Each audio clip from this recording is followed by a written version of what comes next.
Hi friends, welcome to my channel. ఇవాళ నేను చెప్పబోతున్న కథ బాకీ వసూలు. అనగా అనగా ఒక ఊళ్ళో భద్రయ్య, నారాయణ శెట్టి అనే ఇద్దరు పెద్ద మనుషులు ఉండేవారు. ఒకరోజు వాళ్ళిద్దరూ ఊరి రచ్చబండ దగ్గర కూర్చొని లోకాభిరామాయణం ముచ్చటించుకుంటున్నారు. ఇంతలో చలమయ్య అనేవాడు అక్కడికి హడావిడిగా వచ్చి, అయ్యా నారాయణ శెట్టి గారు, నాకు పెద్ద అవసరం వచ్చి పడింది. ఒక 100 వరహాలు అవసరమయ్యాయి. 2-3 నెలల్లో వడ్డీతో సహా ఇచ్చుకుంటాను. మీరే ఈ గండా నుంచి నన్ను రక్షించాలి అన్నాడు. అది సరే, నీ నిజాయితీని నేను శంకిస్తున్నాను అనుకోకు. ఏదైనా డబ్బు వ్యవహారం కదా.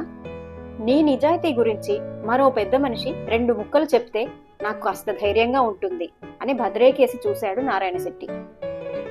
వెంటనే భద్రయ్య, ఒకరోజు అటు ఇటు అన్న మాటే గాని తీసుకున్న డబ్బు పువ్వుల్లో పెట్టి ఇచ్చే మనిషి చలమయ్య. డబ్బు అతడి దగ్గరున్నా మీన పెట్టెలో ఉన్నా ఒకటే అని నమ్మకంగా చెప్పాడు. ఆ మాటలు నమ్మి ఆ సాయంత్రమే 100 వరహాలు చలమయ్యకు అప్పిచ్చి పంపాడు నారాయణ శెట్టి. ఆ మర్నాడు వీధిలో ఎదురుపడ్డ నారాయణ శెట్టితో భద్రయ్య, ఆ చలమయ్య విషయంలో జాగ్రత్త సుమండి. తిరిగి తిరిగి చెప్పులు అరిగిపోవాల్సిందే కాని ఇచ్చిన డబ్బు ఒక పట్టాన తిరిగి రాదు అన్నాడు. అదేంటి, నిన్నవాడి నిజాయితీ గురించి అలా ఎందుకు చెప్పారు మరి అని ఆశ్చర్యంగా అడిగాడు నారాయణ శెట్టి. అయ్యో, ఏం చెప్పమంటారు నా బాధ. వాడికి 2 ఏళ్ల క్రితం అప్పిచ్చిన 20 వరహాలు రాబట్టుకోవడానికి వేరే మార్గం కనబడలేదు.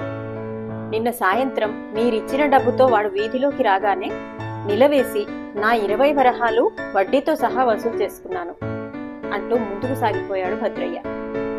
కథ కంచికి మనం ఇంటికి.